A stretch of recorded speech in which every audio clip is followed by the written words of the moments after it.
കാർക്കൂന്തൽ പോലുള്ള കീർത്തിയുടെ മുടി കണ്ടതും അവളെ പെണ്ണ് കാണാൻ വന്ന വീരൻ ഫ്ലേറ്റായി. നിതംബം വരെ മുടിയുണ്ടാകണമെന്ന തന്റെ ആഗ്രഹം സാധിച്ചു തന്ന പെണ്ണിനെ ഒട്ടും വൈകിക്കാതെ അവൻ കല്യാണം കഴിച്ചു. എന്നാൽ അവൾ ഒരു ഗുസ്തിക്കാരിയാണെന്നും അവളുടേത് വെപ്പമുടിയാണെന്നും അപ്പോഴവൻ അറിഞ്ഞില്ല. ആദ്യ രാത്രിയിൽ മുടിയഴിഞ്ഞു വീഴാതിരിക്കാൻ 10-20 ക്ലിപ്പുകൾ കുത്തിക്കൊടുത്ത് അമ്മൂമ്മ അവളെ റൂമിലേക്ക് അയച്ചു. ആ മുടി അവൾക്കൊരു ബാധ്യതയായെങ്കിലും സത്യം തുറന്നു പറഞ്ഞാൽ അവൻ തന്നെ ഉപേക്ഷിച്ചു പോകുമെന്ന് കരുതി അവളൊന്നും പറയാൻ നിന്നില്ല.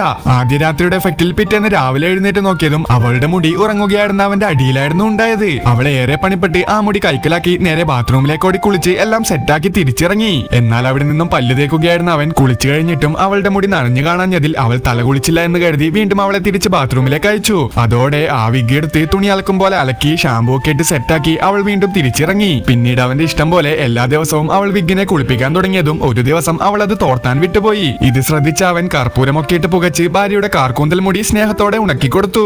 അങ്ങനെ ഭാര്യയുടെ മുടിയെ സ്നേഹിച്ചും അവളെ വരച്ച വരയിൽ നിർത്തിയും ഉത്തമ പുരുഷൻ എന്ന ഭാവവുമായി അവൻ നടക്കാൻ തുടങ്ങി. എന്നാൽ ഒരു ദിവസം ഒരു അമ്പല പരിസരത്ത് നിന്നും കുറച്ച് ഗുണ്ടകൾ ചേർന്ന് അവനെ ആക്രമിക്കാൻ തുടങ്ങിയതും അവനെ പോലും ഞെട്ടിച്ചുകൊണ്ട് അവന്റെ ഭാര്യയായ കീർത്തി ഗുണ്ടകളെ എടുത്തിട്ട് അലക്കാൻ തുടങ്ങി. അടിയുടെ മധ്യേ ഒരു ഗുണ്ട അവളുടെ വെപ്പുമുടിയുമായി തെറിച്ചു വീണത് കണ്ടതും അവൻ വീണ്ടും ഒന്ന് ഞെട്ടി. അതോടെ അവൾ തന്റെ ജീവൻ രക്ഷിച്ചതിൽ സന്തോഷിക്കണോ അതോ താൻ നിധി പോലെ കരുതിയ അവളുടെ മുടി വെറും വിഗായിരുന്നു എന്നറിഞ്ഞതിൽ പൊട്ടിക്കരയണോ എന്നറിയാതെ വീരൻ സ്തബ്ധനായി. പിന്നീട് അവളെ കുറിച്ചെല്ലാം മനസ്സിലാക്കിയ അവൻ അവളുടെ ഗുസ്തിയടി ഭയന്ന് അവളോടൊന്നും ചോദിക്കാൻ നിന്നില്ല.